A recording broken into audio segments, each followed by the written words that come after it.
Assalamu alaikum to all members. Hope you all are fine. मैं रुसदान एवियोटिक bye रुसदान से, a complete institute of art जहां आप सब सीख सकते हैं. Of course we are available for you. आप सीखना चाह रहे हैं कलर करेक्शन, कलर न्यूट्रलाइजेशन और समझ नहीं आ रही कि हम ये पिगमेंट्स कलर के साथ प्ले कैसे करें. ये तो बच्चे खेलते हैं, हमें कैसे समझ में आएगा कि रेड ब्लू मिक्स करने से कोई और कलर बन जाता है, जबकि शेड कार्ड में तो कलर डिफरेंट होते हैं. इतने शार्प कलर्स तो होते ही नहीं है, और अगर हम इतने शार्प कलर्स का इस्तेमाल करते हैं तो वो तो एकदम पेस्टिंग मोर बन जाते हैं बाल. ऐसा ही है ना. आइए थोड़ा सीखते हैं कि समझाना क्या चाह रही हूँ मैं आपको, actually what is meant and what is the reason behind this chart. आज आप ही की लैंग्वेज में बात कर लेते हैं, होपफुली कि आपको समझ आ जाएगा. देखिए ये एक ट्रायंगल मैंने बनाई है, रेड है, ब्लू है एंड येलो है. ये कलर कौन से हैं? Primary colour. Primary colour are those colour which can not mix by any other colour. ये अपने आप ही कलर हमें अल्लाह ताला ने नवाजे हैं, हमारे पिगमेंट मौजूद होते हैं. रेड कलर बहुत लाउड दिखने वाला कलर होता है, ठीक है. रेड के अंदर जो भी टोन्स होंगी वो बहुत लाउड नजर आती है. येलो, जहां भी येलो का कलर आएगा वो टोन बहुत ही ब्राइट नजर आती है, ब्राइट. जहां पे ब्लू कलर का इस्तेमाल होता है वो कलर बहुत डार्क कलर होते हैं. कैसे? यहां तक तो इसकी आपने मेन थ्योरी समझ ली. अगला पॉइंट समझे, उससे भी इंपॉर्टेंट है. जब हम दो प्राइमरी मिक्स कर लेते हैं तो एक सेकेंडरी बनता है. When we mix two primary then we have one secondary. कैसे? रेड और ब्लू को मिक्स करते हैं तो क्या बनता है? Violet colour. रेड और येलो को मिक्स करते हैं तो क्या बनता है? Orange colour. और डार्क ब्लू और येलो को हम मिक्स करते हैं तो क्या बनता है? Green colour. अब आपने जब एक प्राइमरी और एक सेकेंडरी को फिर मिक्स करते हैं तो हमारे पास बनते हैं टर्शरी नंबर्स.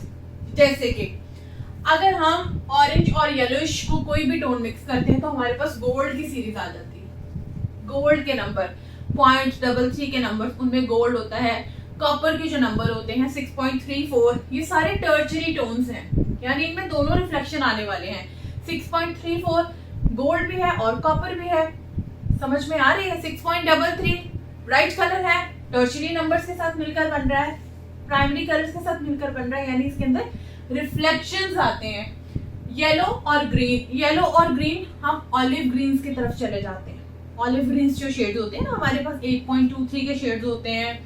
इन शेड्स के अंदर टर्शरी टोन्स नजर आती हैं, यानी दो शेड्स के रिफ्लेक्शन आ रहे होते हैं. यानी इसमें ग्रीन भी नजर आएगा, येलो भी नजर आएगा, उसमें येलो भी नजर आएगा, ऑरेंज भी नजर आएगा.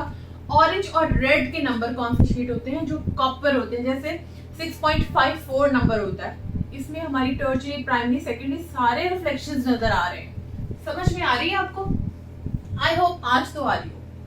इसके बाद आता है हमारा वॉयलेट और रेड कलर. यानी वॉयलेट रेड में जो हमारे 6.56 की सीरीज होती है, 6.66 की सीरीज होती है, 6.65 की या 56 की सीरीज है, जिसमें महागनी और पर्पल दोनों टोन, यानी रेड टोन और वॉयलेट दोनों आ रही होती है. तो वो हमारे पास स्टेजेस में बन रही होती है. इसमें dark mahogany, light mahogany, burgundy, violet shades, ये सारे इन्हीं टोन्स को मिलकर बन रहे होते हैं. समझ में आ रही है ना? महागनी, वॉयलेट टोन्स और जो भी हमारे बरगंडी के टोन होते हैं, ये हम वॉयलेट और रेड कलर को मिक्स करके बनाते हैं. इसी तरह अगर हम लोग ब्लू और ग्रीन को मिक्स करके बनाते हैं तो कौन से कलर्स होते हैं? जो हमारे टेल कलर होते हैं, मूंगिया कलर होते हैं, सी ग्रीन कलर्स होते हैं. ये सारे कलर्स कौन से होते हैं? किसको मिलाकर बनते हैं? आपके टर्शरी और आपके टर्शरी टोन्स बनती है, आपकी प्राइमरी और आपकी सेकेंडरी टोन बनके, green, light green, dark green. अब यहाँ पर सवाल पैदा होता है कि इसी के कलर को हमने डार्क कलर करना है, इसी कलर को हमने लाइट कलर करना है, तो हम कैसे करेंगे वो भी सीख लेते हैं. बहुत आसान ट्रिक्स हैं. जैसे आपके पास कोई व्हाइट शेड ऐड है तो आपने मान लो वॉयलेट के अंदर डाल दिया, ठीक है. व्हाइट शेड मैंने ऐड कर दिया, 000 ऐड कर दिया. सिंपल आपकी लैंग्वेज में ही बात कर लेते हैं. तो वॉयलेट क्या होगा? वो लेवेंडर में चला जाएगा. जैसे जैसे हम व्हाइट ऐड करते जा रहे हैं, ये मेरे पास वॉयलेट कलर बहुत डार्क है, मैं इसमें व्हाइट ऐड करती जा रही हूँ, वो लाइटर होते होते होते होते लेवेंडर में चला जाता है. इसी तरह अगर मैं डार्क ब्लूश के अंदर व्हाइट ऐड कर देती हूँ तो ऑफ कोर्स वो ऐश में चला जाता है. समझ आ रही है? लेकिन अगर मैं रेड के अंदर व्हाइट ऐड कर देती हूँ तो वो कैंडी पिंक में चला जाएगा. यानी आपके हाथ में आपने ग्रीन को लाइट करना है, आप उसमें टोन्स ऐड करते हैं।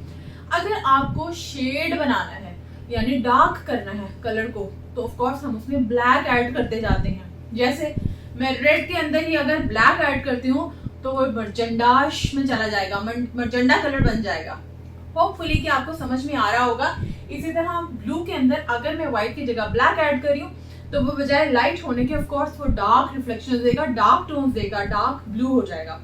यानी एक हमारे पास नेचुरल टोन्स हो और हमारे पास एंटी कलर्स हो यानी मिक्स टोन्स हो, तो आप पूरा का पूरा शेड कार्ड तो खुद ही बना सकते हैं, लेकिन इसकी थ्योरी समझना बहुत जरूरी है। इसी तरह की मजीद अच्छी वीडियोस के लिए मुझे सब्सक्राइब कर लें, चैनल को लाइक कर लें और शेयर कर दें ताकि हम और अच्छी और इन्फॉर्मेटिव वीडियोस आपको बता सकें। लेकिन प्लीज कुछ कमेंट्स भी जरूर किया करें ताकि मुझे आइडिया हो कि आप मजीद क्या सीखना चाह रहे हैं। Thank you.